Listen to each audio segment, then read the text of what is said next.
I immediately connected with her on so many levels when we first met, and we had an instant bond. She is a beautiful... Actually, wait, hold on. The truth is... There's always the truth is, we met at school. I was talking to Sarah, and you walked up, and I had just met her daughter, and I had just dyed my hair pink. And so I saw her daughter's long blonde hair, and I was like, oh, I could have some fun with your hair. And so I had told you that, and she looked at me like, I will kill you, lady. I know who you are, but if you touch my daughter's hair, I will kill you. And I was like, but I don't think she likes me. No! And it was complete opposite. No, it was totally opposite. First of all, I was teasing, and I'm so good at acting in the moment that you just didn't know that I was like, that was just me. Now that you know me. Well, no, of course. But now any strange woman with pink hair coming to school her first day and being like, I'm going to get your daughter's hair. I know, but then you and I don't mess around. No. We don't waste time. No. So after that, I'm like, oh, I say to her, Vidal Sassoon, well, your hair looks really good colored. It doesn't look like this bad does that you see like deep in like the city. And then I had no idea that this was her specialty, to say the least, or surrounded by that. So it was pretty comical. And then when we did, when I did find out right before that, I was saying to her, like, I love that you come to school with your purple hair, like you just don't care attitude, not realizing that, this is who Eden is. So we started chatting, and we're both here. We have a purpose, and we want to change the world. So, died trying. Yeah, at least almost did that once. Yes, she did. And I don't want to do that again. I'm knocking. Stop. So we started talking cancer, and she started asking me about, what I went through, and then she started to share with me an experience that she had. So I'd like to start with your best friend, first of all. How old were you when he was diagnosed? Well, when you were sharing with me about the same type of cancer. Rectal, it's okay, you can say it. Rectal, colon, the whole thing. Yeah. We were 29. Yeah, young. Well, when we were in elementary school, he had all these stomach issues, and they kept having to take out portions of his stomach and more, and then as we got older, but none of us sort of understood what was going on, and I'm sure his family kept it, under wraps. And then the last time I took him to Cedars for a colonoscopy, and they said, each and every time you come back for this test, there'll be 5% chance of cancer. When he got in the car and he told me this. And for some reason, the heavens above spoke to me like, he's dying. Really? Had it come back 5% that time? Oh, it came back strong and stronger, and within that year he was chemo, and within the next, I think it was year and a half, he was gone. Wow. That's difficult to process. How did you process? How did you process? It wasn't the act of that I'm still living and he's dying, because that's life. But the fear of, and not knowing what to say. I think there's beauty in not knowing what to say. As a human, we just are there for one another. But I couldn't. My chemical reaction to what was going on could not handle it. So I hid. And everybody, because I was the closest person to him, it was like at that time the big thing, where is she? What is going on? His family was freaking out. My girlfriends, it was a big shameful thing. And I was like, you guys just won't understand. I just watched my sister die from something else. I can't do this. I can't. I'm suffocating. And they're like, well, he's dying. I'm like, but I don't know what to do. It was crazy, and it feels like but a dream. What would you say to somebody who's having similar feelings right now, going through that, somebody that they love or care about? Well, having had my dad go through 10 years of cancer. Right. And still probably not being the best daughter and friend and human that I could be. Knowing that at some point it all ends. Mm-hmm. And we are still here suffering, or I think that Thriving. but you can, yes, we are thriving. I truly Yeah. believe that we are, because you and I choose to make a difference, and we choose to be those people.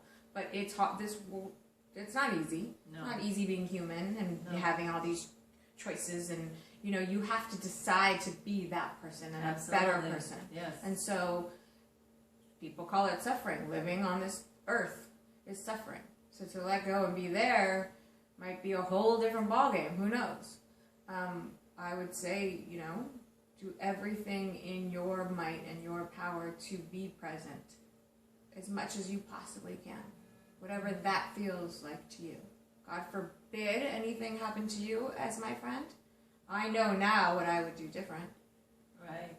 I'd be like, hey, where are you? Yeah. Get Over here. I'd be like, okay, I'll be there in 20 minutes, I promise. Tell them to wait for me. Hold my pole. I gotta go to the bathroom. Just a minute. And I would do everything that I didn't do.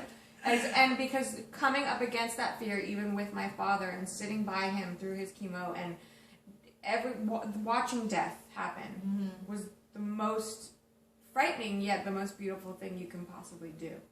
And would I do that for somebody I cared about? 100%. Right. 100%. As much as it hurt is where through that suffering is where we find that freedom. Well, I don't feel like we're here to suffer. I think that there has to be peaks and valleys. Like, you have to have those, like, I would pretty much guarantee that almost everybody that lives through cancer has a newfound joy. So that's my love, question to grateful you. Attitude. You don't have a question for me. No, but that's my question. So if that were in the Yeah. situation and I am with you while you're going through this, and there are moments of suffering. Come on, let's be real. You have moments of suffering. Course. And would never be able to relate on that level unless I were in your shoes. Right. 100%. So for me, it's a different kind of, like, as much as I can be empathetic, suffering. Right. And then you come through that to enlightenment. Yes. But that's pure suffering. Yes. In that sense, to that situation, what's it relative to? So you suffered through it, and you are on the other side, which is incredible. And now you're paying forward to others. That's the beauty in suffering. Exactly. That's the beauty in suffering. And that's my point. Yeah, that's a good point. So for all of you that do not know, Eden's father is Vidal Sassoon. If you don't look good, we don't look good. Vidal Sassoon. I always think now, if you don't feel good, I don't feel good. I like that. Oh. But my last name's not Sassoon. I'm going to have to put your name in We there. can now. What do you Somehow, mean? like, We'll morph tie it that in. in somehow. Tell us about your father when he was first diagnosed, and how that. Because what year was it? Well, he Okay, so 13 years ago. right. So So let's just say it was 2002. So it was right. It might have been. So my sister died in 2002. So it was somewhere right before she passed, Oh, okay. or right after, Okay. which was wow. I never thought of it like that. Wow. He was a very, I don't know what it would. I would probably be like, oh my. Okay, let's do this. Let's take it head on and tell the world, and just like, this is what it is. Let's move on and get on with it. Yeah. He sort of said, oh, darling, don't worry. I just go to the doctor every 6 months and they test my blood. Everything's fine. What? What do you? No one tests their blood every 6 months for no reason, Dad. You didn't tell me for 3 years. And you had no idea. Nobody knew. Nobody. Well, I had a gut feeling. Yeah, I'm sure my stepmom knew. No, but that's something nobody. Nobody knew. Yeah, okay. Nobody knew. Because I didn't even know. I did not know that he passed away from. Oh. It's leukemia, Yeah. right? I did not know. Lymphatic leukemia. Nobody knew. And I think that because of his generation, and because of who he he's very prideful in a certain way. And Right. I would sit and talk to him and say, Dad, you have such an impact on so many people's lives, hundreds and thousands of people, and you don't know who's out there that's in this industry or in everything else that you do, that you impact these people's lives, that by you sharing this experience, you could change things for them. Yes. And he still just wanted to keep it to himself. Did he answer to that? He was always in deep thought, and he would think about it. And I didn't want to push too hard because I didn't know where. We would philosophically talk about it, and I would share how I felt, because that's what I believe. And he would think, but I don't think that intimately at parties or towards the end, and he's like, we'd go places, and he's like, I'm ready to go. And you could tell he wasn't feeling well. Not go as far as leave the but party. He knew that at the end of the, whenever he was ready, people could tell, or he would say, yeah, I haven't been well for a couple of years, and I'm fighting this, this leukemia virus, this leukemia thing. He would make really light of the situation, and he would make jokes through it all. Good. He would. Yeah. There was this funny joke that he called. He's like, I have to tell you a funny joke in his accent. We were over because he has everything's on his Vidal Sassoon stationery. Everything, always. My Christmas cards, my birthday cards, everything is on stationery with his name. So, which is genius. I love it. And so he's like, they were going to a party, and he was saying to Ronnie, I don't have any more stationery, and I can't write this card. And she's like, oh, well, I'll order more. He's like, well, make sure not to order too much. Oh, no. I'm like, Dad, no. I can't laugh right now at this joke, but it's a good funny. One. It's a good one. No. Mm-hmm. We've talked about that throughout this whole documentary, that you have to laugh about things that are unpleasant, like this part of your body. For me, it's not funny, but it is funny. There's a lot of jokes. Yeah. I mean, there are a lot of jokes. I think, watching him experience it with him, it was full of just, for the most part, laughter. Even at the really deepest, darkest moments, we would find a joke. Yeah, because you have to just lift up that pressure, that darkness, that intense, moment. And it made death okay. Yeah. To watch this man with such knowledge and power and success and beauty. Yeah. Not saying that he's any different than anyone else, but for me as his daughter, it gave a whole new meaning to death for me. I saw the beauty in it. Like, it's okay. It's okay. And God, if and when, it's okay. And that if I experience or go through things with others, he really released a lot of my fear. Really? Wow. So that was probably the lesson that he was teaching you, or here to teach you. I mean, one of many, I'm sure, but that's a pretty profound moment. Yeah, there were a lot. Now, we were talking about a profound question that he kept asking you, which you told me about. The one, like, what are you going to do? What are you going to do? He kept asking you that, right? And the first time he asked me was he was sick. Wow. So he, and I don't even know if I knew that he was sick at that point, because he didn't tell me. And this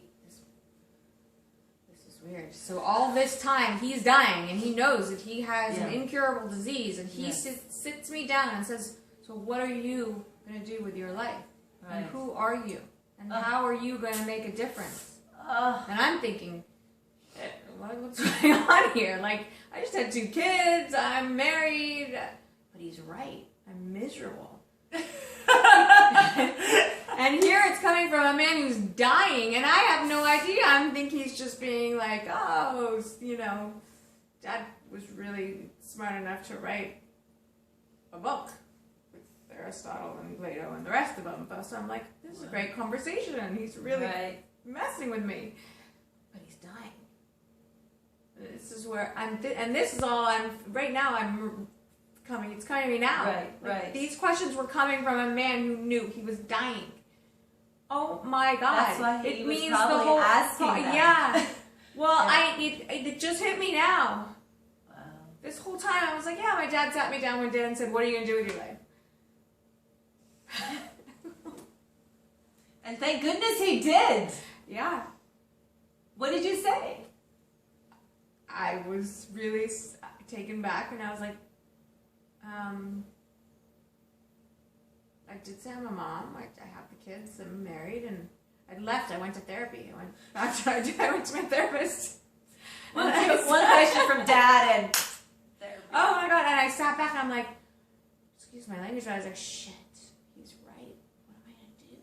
Because this is not okay. This For him, I got for you, going on. no, for you to just do that for him because of his personality was not like you need to do something. But me, he knew in myself that I wasn't living up to my pure, like, being Eden. I was just, I don't know what I was doing. Yeah. And God forbid, you know, you had that day where you got diagnosed. If I had got diagnosed with something like that, at that moment, he would say, you are not living up to your full potential. And if you get that day, then what? Yeah, DJ, so it's like act DJ. as if. Yeah, act as if that day. DJ, Exactly. Wow, that's beautiful, right? Yeah. That's really beautiful. I mean, to just finally figure that out, I really just thought he was having a heart to heart, like with me, like, so. But it was coming from a much deeper place. Wow. Like. Yeah. And well, we're parents now. Yes. And you've experienced that. So your parenting style, and I'm pretty crazy and come from the like, look, every moment could be your last moment type thing, or you learn how to suffer because you need to be grateful for who and what we are and have. So your experience with your kids must be very different than most.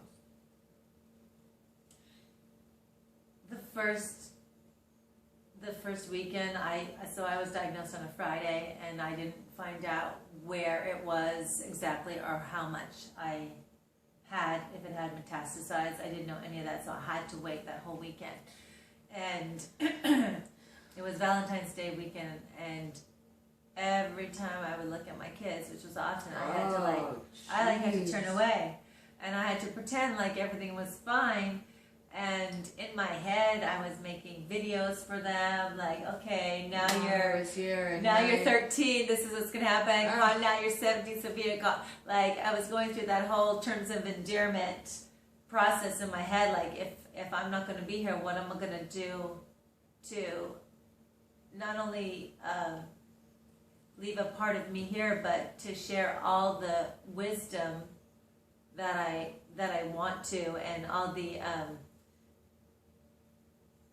the love and all my experiences with them, which I wouldn't otherwise be able to do. Right. So now I take those moments, you know, with a dose of gratefulness. Yeah. Things are changing all the time. If you get a diagnosis like that, you never know what can change within that time. And I know people that are living with cancer, and they said that they, you know, that they weren't going to make it, and they have. So you have to believe. You really do have to believe. And agreed. I mean, it's your attitude is a huge part. Yeah, and it changes. Like, don't take that. Don't lay down. Don't give that up to cancer. And cancer does not mean it's over anymore, because there are so many things. That's one of my big messages. It's like it's okay. It's kind of like, you know, it's a joke that one time at one point you'll be able to go, oh, I have a little cancer today. Oh, just take some Robitussin and a couple Advil. It's funny. It's true. Like, why not? It's so. It's because I have, you know, precancerous, all that stuff, and every 6 months, and take this. I'm like, just take it all out. Yeah, just take it out. It's there. It's gonna come. It's keep growing. It's those are the cells. What are you waiting for? Yeah. Did they? No, no, these things we just check every 3 to 6 months. I'm like, okay, so we're just buying time. Well, why be, aggressive? For all of these reasons. Because, by the time I'm 50, I'll be the way, So, but, I don't know. I think it's, at some point, it affects us all in obviously different ways. And people in our lives, and directly and indirectly, and then it's the journey and how you look at it. And I mean, I have a part theory that's like, if we live long enough, you will die of cancer. Yeah, well, it's in everybody. They said, it's for sure. But how do you feel about that? Like right now, like how's that? You're like, I get scared when I go. I don't even get scared anymore. It's like I think first of all, I trust her to make the right decision. Okay, good. And when she's ready to tell me, like, all right, let's move, then let's move. I have to, be on top of it. Yes. And a lot of women aren't on top of breast examinations, absolutely, ovarian, the whole thing. Because all of a sudden, oh my God, where did that come from? No, you have to be on top of your body. Yeah. So that's huge. And sometimes I'm like, oh, it's my 7th, 8th month. I know I'm going to go there and my cells are going to be all wrong. And then she's going to scrape and cut and test and biopsy. I'm like, oh God. And fine, let that be the worst of it. Right. And how do I feel about it? I feel fine. Look, this is what am I supposed to feel? Well, yeah, I mean, it's great that you're not letting it run your life. No. I'm healthy. I feel good. I want to be part of change. I do so much in this world to give back. Like, if that's what's going to take me out at some point, then take me. But until then, or whatever, no. I don't think anything's going to take you out. Ain't nothing going to take you out. No. Okay, so a couple more questions. You're at the end with your dad. Can you, do you remember that moment? Like, how did he pass into the next world?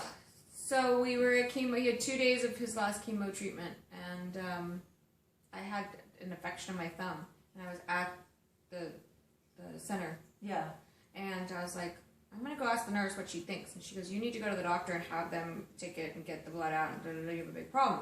So while he's getting his treatment, I'm about to go back in, and I'm just with him, and he's like, he starts to feel his heart, and I'm like, what is going on in here? Like, something bad is bad. They kicked us all out of the room. The doctors, 9 doctors are in this tiny private room, and they handled it. I'm like, I just shut down. I could not. I don't know. What do you do? What do you do? This is the man that I love, and we had talked a lot about and he was alive. We had talked a lot about, it's okay. I've lived 84 amazing years. Oh my gosh, he says that. He said, whatever happens, I've lived an amazing life. And he made sure that I understood that he lived a life that most don't get to live. No. And that he did his all. Yes. And he did, and so I got it. So that, we had to come back the next morning for his second round. He was at Cedars? Where was it? On Doheny and Rexford. Okay. Doheny and Worcester, right there on the corner. But yeah, all of his doctors were Cedars. And so the next morning we're his second round, and of course, okay, I'll meet you here at 9 a.m. So I went to my doctor really early to get my finger sucked out and juiced out and fixed and everything, and I get the call. And I just fucking lost it. So I don't think that he would have wanted to let go in front of me. Yeah. Because I'm his baby girl. He knew that.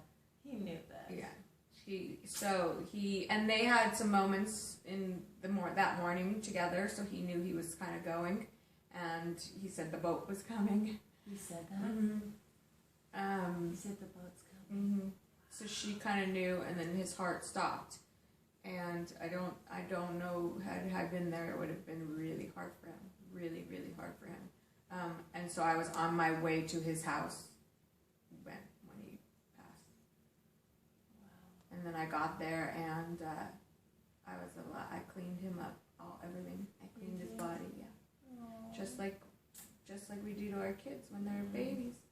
I cleaned everything, and it felt so like this is the right thing for me to be doing, Like, what a man of just...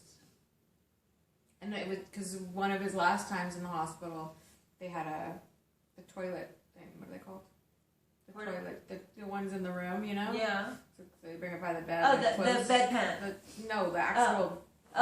And he would get out and like, at the hospital. I okay. said, Dad, God forbid at this point, if you get out of bed and you walk to the bathroom, you break a hip. Well, he still had his slippers and his robe, and he was elegant to the very end. 100%. Stylish, elegant, well put together. So he probably was had stationery back there. No, in the hospital, for sure. So he was like, I said, look, if we're going to, it was getting closer to the end, I'm like, if we're going home, Dad, you need one of these at home. It's important. Yes. Things, if you fall, break a hip, then forget it. Yeah. Darling, I am not having that in my bedroom. No. I love it. I'm like, I love it. no, there was not a chance that thing was going to be in his bedroom the way that it looked. No. I will be fine. I'll make it to the bathroom. So he wanted to leave this earth with his dignity 100%. intact, the way he wanted to do it, and he did. 100%. And that's perfect. I know for a fact the last thing he would want to do was have me clean him like a baby. But I think for my journey and it being me as my dad, that the best thing I could have done in my life was to, after he passed, was to do that. It's really powerful. Gave me a whole newfound respect for men, one, and again, death. Whole different meaning. Wow. And it was his butt. It was his butt. I like the butt. I'm all about that face. You know that. Yeah. So now going forward, you are giving a lot back. And I just want you to tell us a little bit about what you're doing and what you've done with, this amazing empire that your dad has passed on to you. Well, I decided he took me to lunch again and proposed the same question to me again. Because he didn't get the right answer the first time. The first time I just opened a Pilates studio. The second time he's like, well, now, I'm going to pass. I'm going to give you some money. So I want to see what you can do before I die. I'm like, what? But I really Pilates studio. What? I'm like, I already have business. What do you mean? And I'm like, so now I really sat back and I was like, hold on. I am this man's daughter. I have a voice, and there are people who want to listen. And there's people that need you. Well, that I'm, yes. Yeah, yes. And you can help them. Yes. And what a wonderful position to be in. It's incredible. Even this last week I was working, and a lot of iconic people in the industry said, they're looking at me and they're like, we need you, Eden. Yeah. I'm like, oh, and it just takes me back to Dad, and I'm like, I'm here not just for me, I'm here for them, and I'm here because of him. Oh yeah, he's living through you. It's amazing. I mean, it's incredible. So it's interesting because I give back right now in ways, with thirst, and they're suffering without clean water, and how is that possible? In Africa. Through Beauty Gives Back and uniting Beauty Gives Back. I love that. Right. When you came to me, I was like, oh, you, because we are of that generation, and you really took pride in that man changed the world. I know. And my personal life, I was using all the products, and I was modeling then, and it was all about hair, the short hair, and if you don't look good, we don't look good. Like this. It was the time. It was a flashback for me. I'm like, that he is a part of my life. Like when I think of him, I think of that time in my life. And that doesn't happen with very many people. Right. I sang that little melody. We sang it at our camp out. No, I sang it probably for like a week. I'm like, I've got to get this out of my head. I need a new one. I need to go to Jordache Cheese. I got to do something else to get this out of my head. But then I started saying, if you don't feel good, I don't feel good. I started saying that. That's an amazing one. If you don't feel good, I don't feel good. But I'm that's gonna be it's not Allison Sassoon. No, but that's ours. That's yours. That's ours. That's ours. There's a reason. There's You're right. I like that. Here. If you don't feel good, I don't feel good. There's a lot going on here. There's a lot. Mm-hmm. Stay tuned. I was going to say beware, but be waiting. Stay tuned. Okay, so what is there anything you would like to share with us before we before we wrap it up? I feel, first of all, I'm honored that we're doing this together. I'm honored you're doing it with us. Thank God that you were sitting here and alive, and you experienced what you experienced and are healthy today. So healthy. And thank you. This is a woman that actually went through something and then said, hey, now is where I'm going to make the change. Yeah. And that's what, to me, makes the difference. This is a hero. This is someone who needs to be, recognized and realize that she has the power to make a difference in so many people's lives. And that is where I want others to realize that they can too. And yes. Don't sit back and hide, and don't not share your stories because you're afraid, and don't, just be real and let it out and shine. And there are others out there that are feeling what you're feeling, whether you're on my side, your side, his side, whatever it may be. Yes. Be in that moment and let it take you to the next in a way that can only help you grow. And it does change. When I bumped into a friend of mine at the Beverly Connection, and she said, how are you? And I'm like, well, I'm going through chemo. She's like, really? And then she told me that she had, cancer inside of her breast, and it was eventually going to ignite. And she had 2 little children. I'm like, what are you doing? And she's like, what do you mean? I'm like, you need to get that out. Yeah. She's like, well, this and that. I'm like, no. Do you understand? When you're dealing with cancer, they know it's there, you need to get it out. So I harped on her. Yeah. I'm like, get it out, get it out. Yeah. She finally did it. And, now she's fine. Yeah. And she's like, I couldn't talk about my cancer. And you're sitting there talking about, your chemo and this and that and telling me where it is. She's like, after I did that, I'm like, oh, I better get it done. And I said, I'll be there for you. And I did. I was there as much as I could for her. And, now she's healthy. She's going to be here for her family.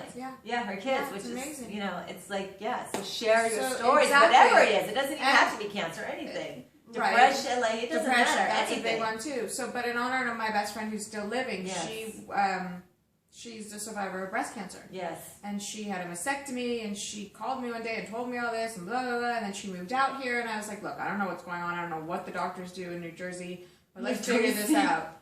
Because they put a little hairspray on it. And then they just butchered her breast. So one day I got a text or an email from E, and they're like, well, we're doing this new show, Botch, do you want to be on it? I'm like, I don't need to be on it, but thank you. But I have a perfect person for you. Wow. So my best friend was called to be on Botched, and they shared her whole story, and they fixed this breast that you would have been like, what goes on what happened? Yeah, what happened? She looks beautiful. Wow. And not through her sharing it, she obviously changed others' lives, and now she's, just incredible. And she has new breasts. And it's been her journey that she was fearful, and I helped her kind of find her voice and hear me roar. And now you should hear her. She's incredible. Yeah, we need cheerleaders. Oh yeah, all the time. I'm sure. You're my cheerleader. 100%.